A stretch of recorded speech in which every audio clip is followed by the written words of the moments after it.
Hello and welcome to Agricbiotech and Food Security. It is believed in certain quarters that biotechnology holds tremendous possibilities for the developing world because of the use of high-yielding diseases and pest-resistant crops, which will have direct bearing on improved food security, poverty alleviation, and environmental conservation. 5 major industrial nations led by the US grow GM crops. There are other 43 countries and 26 European nations. In Africa, genetically modified crops have taken roots in South Africa, Egypt, Sudan, and Burkina Faso. Of all the countries in Africa, South Africa tops the list in commercially cultivated GM crops, with Burkina Faso and Egypt starting in 2008 and Sudan in 2012. So these nations have done well so far in commercial cultivation of GM crops.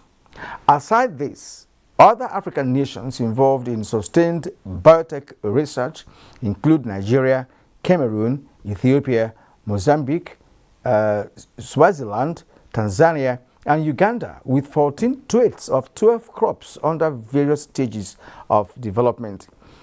Today on the show, we shall evaluate the trajectory of GM crops globally with emphasis on Africa and Nigeria in particular. What are the success stories? To do that is the Director, Agricultural Biotech Department of the National Biotechnology Development Agency, NABDA, Dr. Mrs. Rose Gidado. I am Kyrian Umayo. Stay tuned and be part of our show today.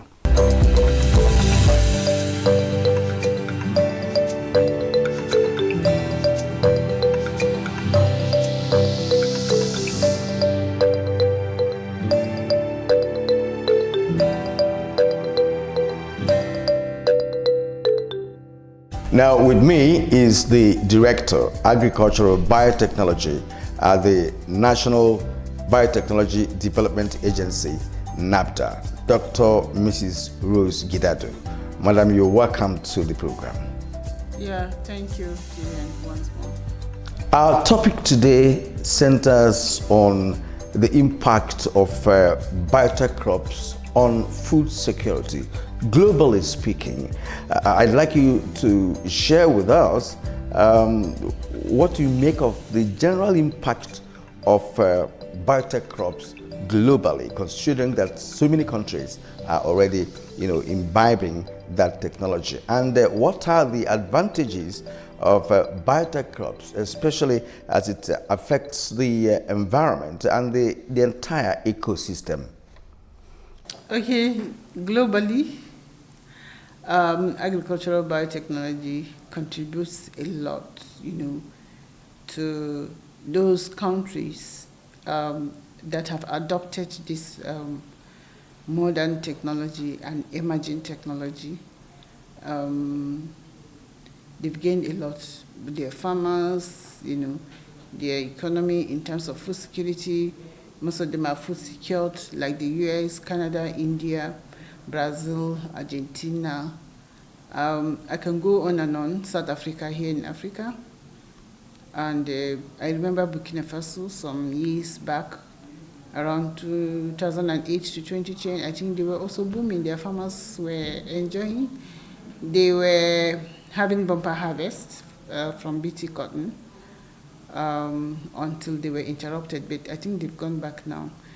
So it does a lot. It increases productivity, quite a lot, and then it conserves biodiversity as well, and then it reduces, gas emissions. These greenhouse gases, like carbon dioxide, carbon monoxide, all those. Let me give you an example. We have the herbicide-tolerant soybeans, like I told you about. The herbicide-tolerant soybean was actually developed to resist the herbicide, glyphosate. Glyphosate is a herbicide, but it's the safest of all the herbicides. It's biodegradable as well. You know that soybeans itself fixes nitrogen to the soil. So when you cultivate soybeans, it has the tendency of being choked up by weeds. Weeds come up because it fixes nitrogen to the soil. So that's the main problem that farmers have been having with cultivation of soybeans, the local soybeans that we have. So they come up, choke up the plant, and so the crop is not able to like give you high yield, especially the farmers. The farmers keep weeding, and so they end up with low yields because those weeds are sharing nutrients with the crop. So in the case of the herbicide-tolerant soybeans, I think why the breeders decided to come up with that, so that you spray once you spray, because in this case, sometimes, this cultivation, weeding and weeding, open up the soil and the nutrients. It also encourages erosion and what, and the nutrients leach out and all those things. So instead of weeding, they now decided to develop soybeans to be able to tolerate the glyphosate spray, because that's what most farmers use. They use it a lot. They spray your soybeans because it's been developed to tolerate that spray. I mean, that herbicide.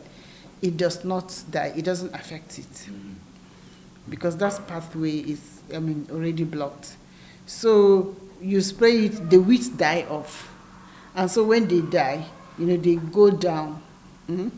So you don't need to even, and as they go down, the weeds, they go down below the plant. The plants outgrow the weeds because they are already dead.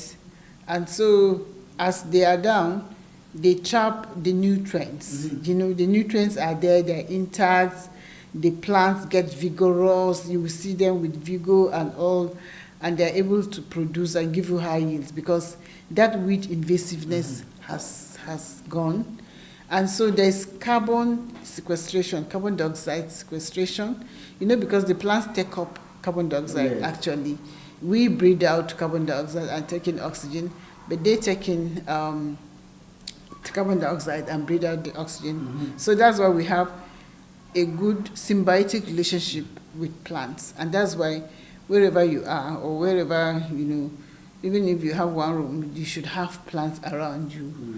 Because of that relationship.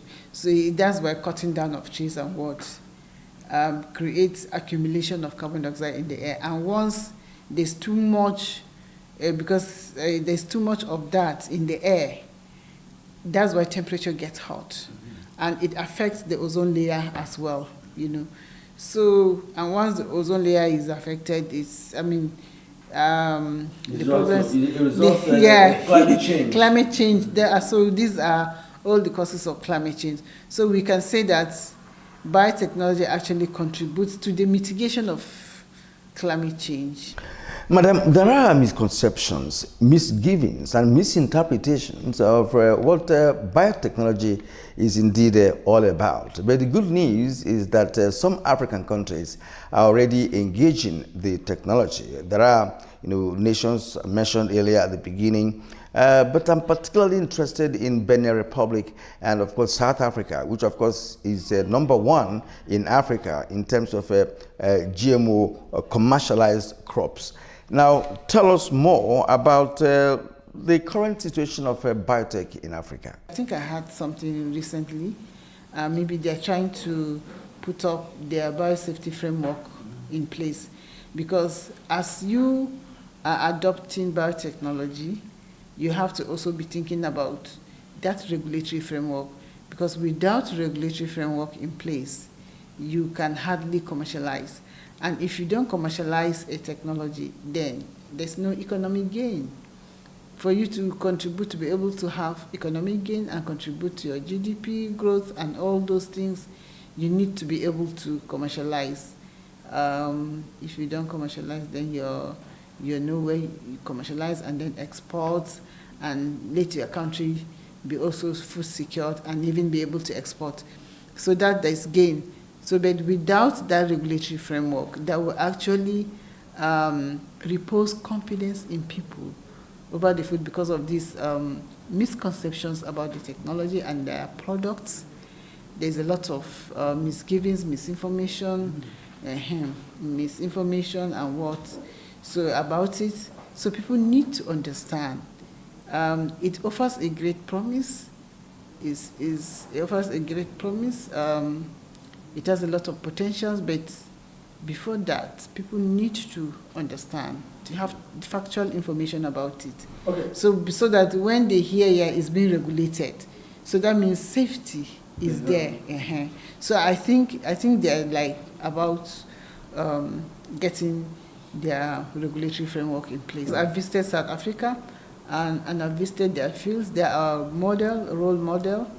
I've been to a maize farm in South Africa. I've been to a cotton farm. I think at the maize farm we even tested. We did eating is believing. We tested the pap. They call their izufufu, their tuwo. They call it pap. It's the white maize actually, and I think that's the maize we're like about commercializing here. So we ate it and we enjoyed it. So and South Africa the farmers told us that this is the only thing they knew. That's the only maize they knew in their country. They experience a lot of drought. It's a drought-prone area.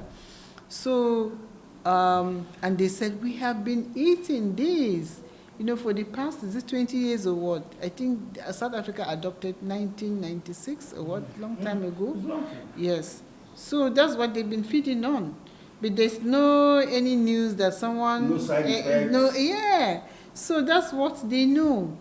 And they've made a lot of money because they experience bumper harvest in their fields.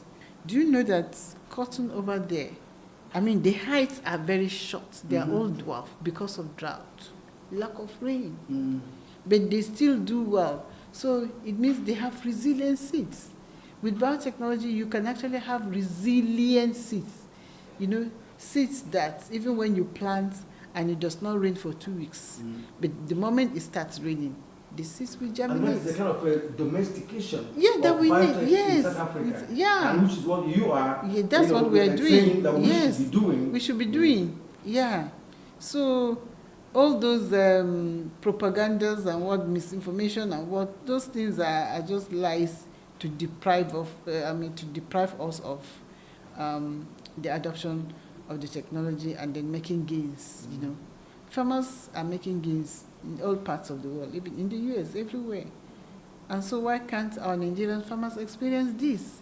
Because it's only through this genetic modification you can actually have this kind of transformation, this kind of change.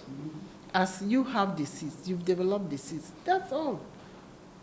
You cannot do it again. Once you do it once and for all, that is it. Let's take a short break now. The program continues in just a moment. This is introducing a new TV series on agricultural biotechnology, one of the most complex and accurate scientific discoveries designed to provide sustainable food security for humanity.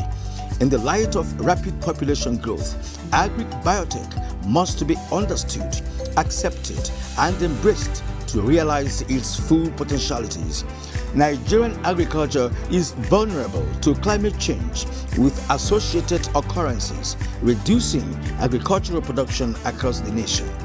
But Biotech offers new tools for increasing agricultural productivity and protection of food crops. And from farmers, testimonies abound on the benefits of genetically modified crops. In this TV series, we shall be dissecting issues surrounding Agricbiotech with experts on its understanding, acceptability, and application, week in, week out. Join me, Kieran Umayo, on our show, Agricbiotech and Food Security. Be my guest, Tuesdays, 7:30 p.m. on NT International. Brought to you by OFAB Nigeria under the auspices of NAFDA. Now, Madam, what are you doing about tubers in Nigeria? We have cassava tuber, yam tuber, cocoyam, potato, and others. Are you researching into all of that? Because, of course, Nigeria is number one in terms of cassava production, for instance.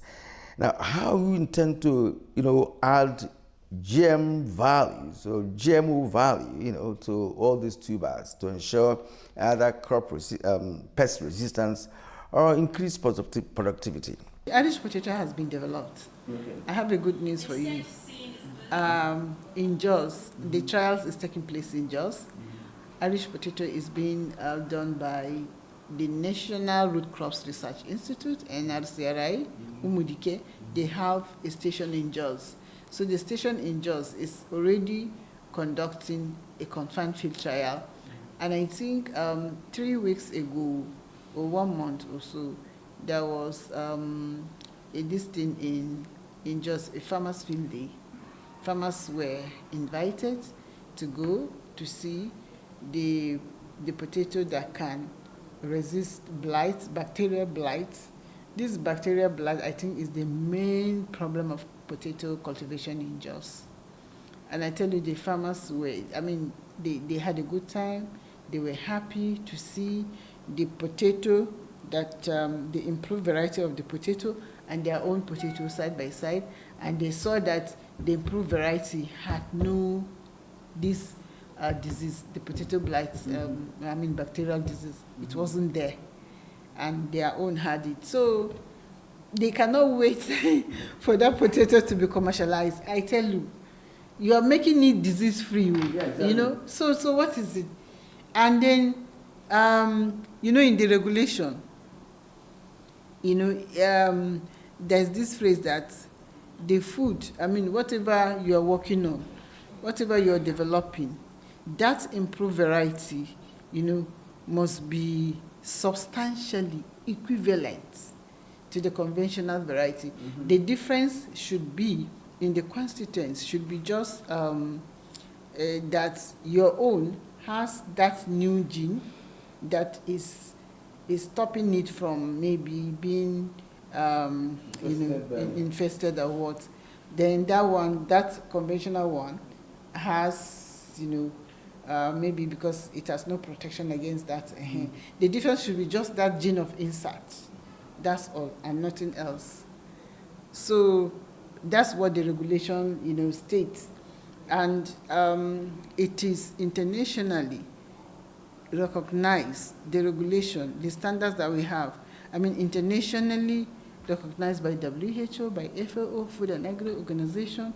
They've also done their own evaluations, and they found out that there's no dangers in genetically modified organisms, food crops, and whatsoever, because of the scrutiny they undergo during developmental process. Cassava also is being worked on at Umudike. Yeah. The cassava is nutritionally enhanced with iron and zinc, and as well is, how important iron is. So, and at the same time, it is cassava brown streak resistant and mosaic cassava disease resistant. So, it has 3 traits at the same time. So once you buy or you get the cuttings from that cassava, the stem cuttings, you have everything. You have your nutritionally enhanced cassava that your children can eat and have access to iron and have access to zinc. And zinc is a very, very important critical micronutrient in the body. So it's a lot of gains. By the time that cassava is out, I think people in the East, they are done, especially the children between the ages of 1 to 4. To conclude this conversation, madam, where are we in biotech in Nigeria? How do you rate biotech application in Nigeria and other African countries, if you will? And what do you envisage for the future? Are we really taking a giant leap, into this biotechnology? Let's share your thoughts on that. I think Nigeria will be heading toward prosperity by the grace of God in terms of food security. People are becoming, more aware of the technology. I think the most important thing is for us to keep up with the awareness, with the outreach, with education, educating people, letting them understand, because our population is growing geometrically. I mean, we are just growing and increasing.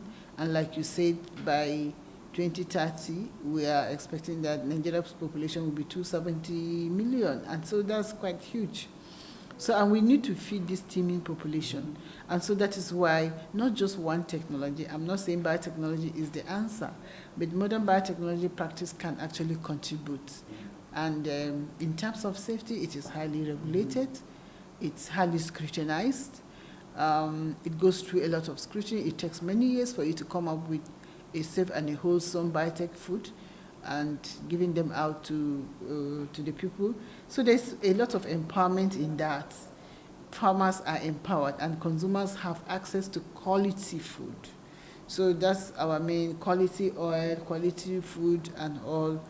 And in terms of safety, there's nothing because we should not be bothered. Nigerians should not be bothered because there's a safety valve in place. We have the regulatory framework, all that it takes, we have it in Nigeria, and I'm sure we are gearing towards, a Nigeria where no child goes to bed hungry. That is my take. That's my hope. We'll be getting better as understanding is of the technology is getting better. People should be rest assured of the safety.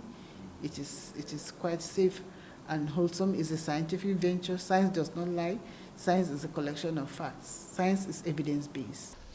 Well, I have been speaking with Dr. Mrs. Rose Gidato. She is the Director, Agricultural Biotech at the National Biotechnology Development Agency. We thank you, Madam, for talking to you. Thank you very much.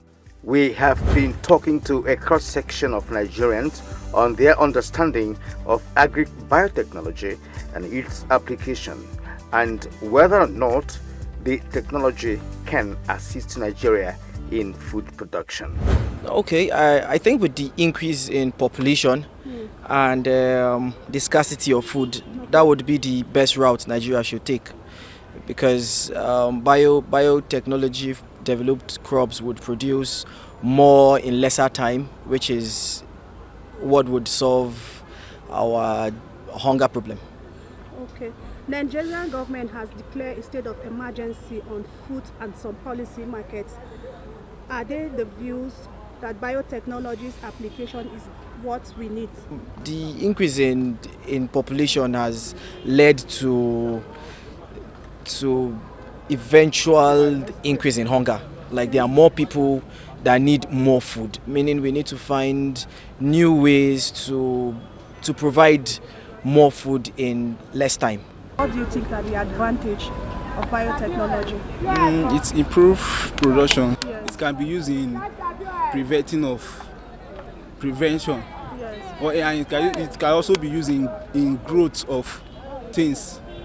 So anything biotechnology is good when it applies to the content of the product. If it's in agriculture, like agricultural growth, you are applying biotechnology maybe in terms of chemical to apply it for the growth of crops to be multiplied.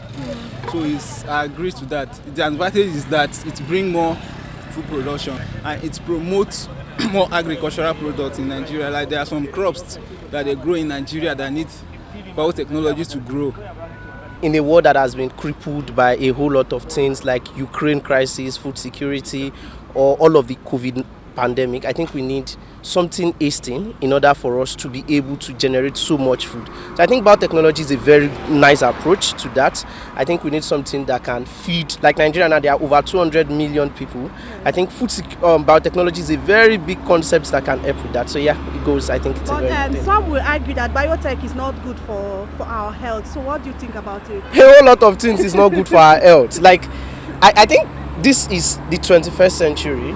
And we are exposed to a whole lot of things, exposed to radiations. But I think there are a whole lot of ethical marks that those food would need to pass. So if they pass that, even if it is the 80% pass, and we are going to be getting genetic modified food, if we have food that is going to come out, like we have maize that we can get within few months, 3 months, 2 months, we are good to go. I think it works. This is introducing a new TV series on agricultural biotechnology one of the most complex and accurate scientific discoveries designed to provide sustainable food security for humanity. In the light of rapid population growth, Agricbiotech must be understood, accepted, and embraced to realize its full potentialities. Nigerian agriculture is vulnerable to climate change with associated occurrences, reducing agricultural production across the nation. But Biotech offers new tools for increasing agricultural productivity and protection of food crops. And from farmers, testimonies abound on the benefits of genetically modified crops. In this TV series, we shall be dissecting issues surrounding Agricbiotech with experts on its understanding, acceptability, and application, week in, week out. Join me, Kirian Umayo, on our show, Agricbiotech and Food Security. Be my guest, Tuesdays, 7:30 p.m. on NT International. Brought to you by OFAB Nigeria under the auspices of NAFDA. Well, they call it precision agriculture. In 2020, the FDA, that's the Food and Drug Administration, indicated that GMO soybeans made up 94% of all soybeans planted. GMO cotton also made 96% of all cotton planted and 92% of corn planted globally. Reason is not far-fetched. As we now have in the world improved resistance against plant diseases or drought and crops with increased nutrient, GM crops have come to stay as long as the world's population continues to grow. That's my take on the show. I would like to thank you for watching the 13 episodes that we brought your way, and the program has been Agric Biotechnology and Food Security. There are no two ways about the fact that Agric Biotechnology is desirable at the moment in Nigeria and other African nations. These are countries where there are no birth control measures, and so people bear children without control. Therefore, population explosion could be around the corner if care is not taken. So biotechnology is the answer. I am Kirian Umayo. I thank you for being part of this show. See you again.